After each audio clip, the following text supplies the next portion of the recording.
Isn't that a beautiful sight? The Korean Veterans Bridge earlier this month, I think it happened about a week ago Monday, if memory serves me correctly, lit in teal because teal is the color of ovarian cancer awareness. So you see my lovely guests wearing their teal today. Dr. Cabelli and Marcy Huff joining me today. Thank you so much for being here once again. We are talking ovarian cancer because it's just not talked about enough, and this is the month to do it, although why not talk about it all year round? But we're dedicating this month to ovarian cancer awareness and hopefully hoping to save some lives and to open some eyes today. Marcy, you went from cancer patient to survivor to now advocate, and you have really spearheaded some wonderful fundraisers in town. First of all, tell me what's been going on this month. Some big events. Well, the bridge, if I must say. It looks beautiful. And the bridge, I need to thank the gentleman down at the Public Works that they said it looked awfully good teal. Oh, I love it. But in all seriousness, we have two things we've been doing in particular. Salon Week, Nashville, first time ever here in town, just finished up Saturday. So Monday through Saturday of last week, you could go into 10 area salons in town, and they ran various promotions. Buy something, and they donated the cost of that to Ovarian Cancer Awareness and Research with TJ Martell Foundation and my organization, Chic Awareness. And we're yet to tally those numbers, but we're very excited. I must say, Alon in Green Hills was the lead salon for this project. And I know their goal was 20,000. Their goal was 20,000, and I'm hearing that they smashed pretty strong rumors that they may have exceeded 20,000. And that's a thank you to Dennis Clark and all the hardworking people at Alon, and they totally get this cause and the need for ovarian cancer awareness. And then I should say their customers, because their customers were just writing checks left and right. So that just finished, and that's the first time, and it will happen again next year, always in the month of September. Okay. And then that leads up to Chic Awareness, and that's something we created back in 2013, we being myself and a number of women that are on my committee that are all girlfriends, and really just said, my notion was, why isn't anybody doing anything for ovarian cancer awareness? Would you like to help? And I didn't have to twist anybody's arms. They all said absolutely. Now we're in our 4th year of this event, and it's an evening on the 26th of September. It's at Primo, which is a fabulous restaurant here in Nashville down in the Gulch, and everybody has been so generous with what they're doing, and we call it an evening of fun, fashion, and friends. We call it Chic Awareness, with wear being W-E-A-R, because we have a fashion show, and the men and women this year are dressed by Levi's, men for the first time, and I'm happy to say that now in our 4th year, every model is a survivor of ovarian cancer, or they have lost a loved one from ovarian cancer. A lot of meaning up on that runway. Absolutely, absolutely. And you know, I always say to people when I'm selling tickets, it is not this downer ovarian cancer event. It is a celebration.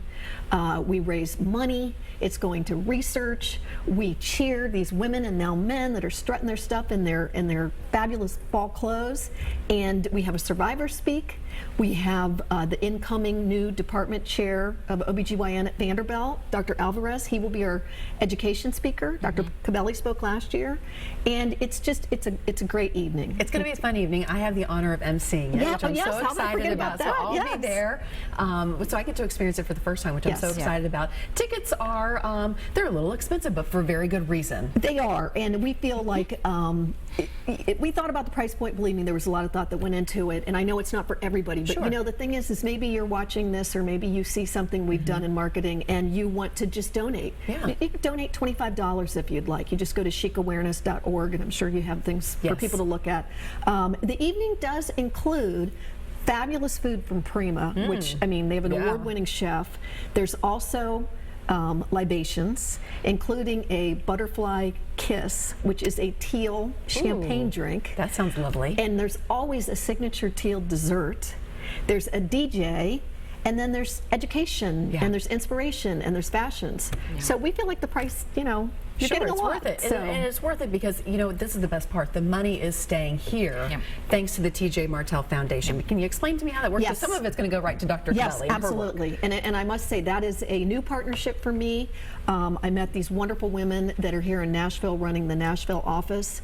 TJ Martell Foundation is all over the country. It's been around for a long time, has raised hundreds of millions of dollars for cancer, leukemia, and AIDS research. They found out what I was doing with ovarian cancer research. It was a great fit. So we have decided that all the proceeds after expenses, we keep the expenses very low because of a lot of in-kind giving. All the proceeds will be going to fund ovarian cancer research at Vanderbilt in Dr. Cabelli's laboratory, which was super important to me. I mean, she's a rock star and all she's doing. And so yeah, it stays local, and they're doing cutting edge research. And in fact, Dr. Kelly, you told me on Friday when I was in your lab, you said not only are you a doctor, a surgeon, and a researcher. You didn't put it like that to me. I'm telling you how big of a deal she is. Like, I'm not a doctor, surgeon, a researcher. You also said you really have to be a kind of a front charger in getting that money to come here so we can do this research. Yes, I think, first of all, the TJ Martell Foundation is extremely important. They are a foundation that basically helped build Vanderbilt Ingram Cancer Center, which is here in Nashville, and they continue to support our cancer center. They support a lot of infrastructure for our children's hospital, and they are a major donor and supporter of Vanderbilt. I am a co-founder and co-leader of the Vanderbilt Ovarian Cancer Alliance, and that's my little button I'm wearing. Vocal. And we really came up with that name because part of what we do from a clinical and research side of things, we want people to understand the importance of it, so we have to become advocates. Sure. And we have to be vocal about what we're doing. It's very important to highlight the fact that we're doing important work here in Nashville. The federal government has funding for cancer research, but those dollars are flat. So it's very difficult to get federal funding, even though we have some. It's important to rely on foundations and philanthropy to keep our research going. If we don't have those dollars, we may miss out on new discoveries.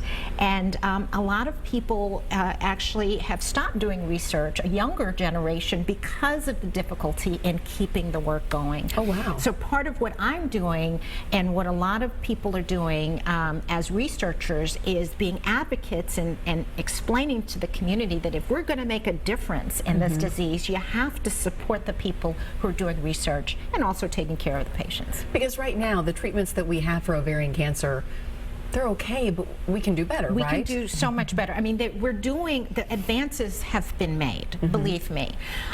When I was a medical student and when I was in training, women would get so very sick from the treatment, much sicker than they do now. Women weren't living as long. And we wouldn't, I mean, somebody like Marcy would be so rare, and now we have many women who are living and are survivors with stage 3 ovarian cancer that weren't before. So certainly advances in treatment have made a big difference.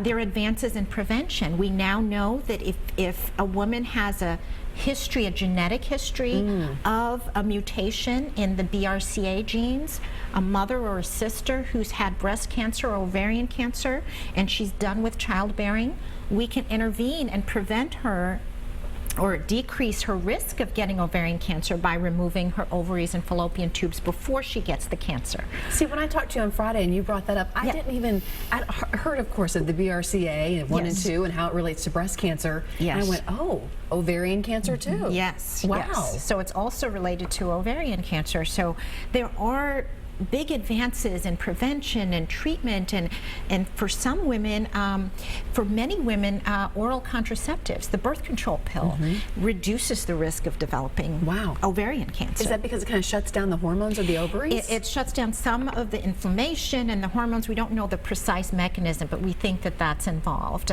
So decreasing the number of times you ovulate, it may be involved with that mechanism. But more research needs to be done to figure out exactly how this is working, but we know it works, because in women who are at risk for ovarian cancer, their risk of developing it decreases by up to 60% if they've been on birth control pills. Really? Yeah. That's amazing. Okay, I'm going to let you ponder that in this next commercial break. Again, if you have a question that relates to ovarian cancer, how it's treated, signs, symptoms, this is your time to call. The number's at the bottom of the screen, 615-737+. We will be right back.